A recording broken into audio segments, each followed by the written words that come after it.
you considering more avenues on independent release, like through like YouTube or because I know you're on Tubi with some of your films. How did we get there? And I know you also crowdfunded Alien Planet, so maybe that's an interesting direction to go. Is how we make movies now versus then. Yeah, well, I could say how I think we make movies now, and next year it could be totally different. The industry is in a very large change at the moment, for anyone who works in it right now. The way that, just the way everything is being done, we don't know how it's going to land. Everything is changing at the moment, and it's a big question mark. But that being said, I think things are still being made the way they always have. You Well, get a what does that mean for the uninitiated? What was it, and what do you mean by the change? Like, what's shifting? Um, the what's being greenlit, how little's being greenlit, what's worth risking. I think the risk factor is bigger, the risk for reward. That's why you see things like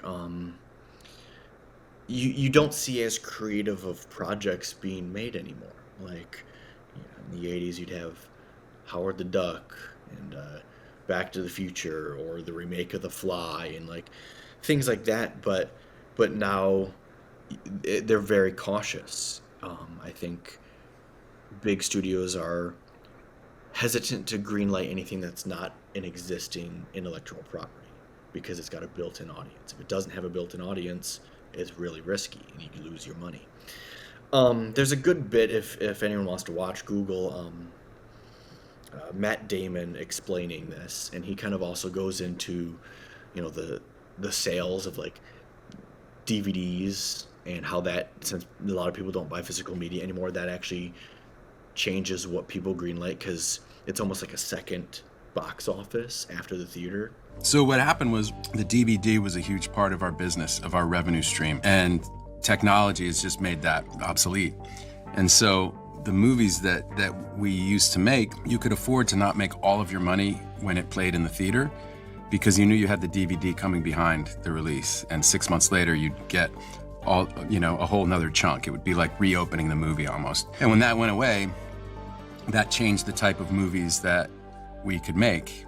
And now that theaters are slowly dying, it's almost like there is no box office. It's like some are going, yes, obviously you have big bangers, like right now Beetlejuice is doing really well in the theater, but it used to be every movie would do really well, but now it's very, very rare 'cause a lot of stuff's just going straight to streaming. Or I mean, when Beetlejuice came out, I think it was the next day you could pre-order the 4K Blu-ray. So it's like Right. everything is quick and fast now that it's just changing. There's a lot happening, and it's hard to predict where it's going to go. But the thing is I say, you asked two questions. One is what do I want to do? Obviously, I would love to have funding with an actual studio or production company or somebody who has a large chunk of dough and investment so we could have power and money and the ability to do things on a large scale.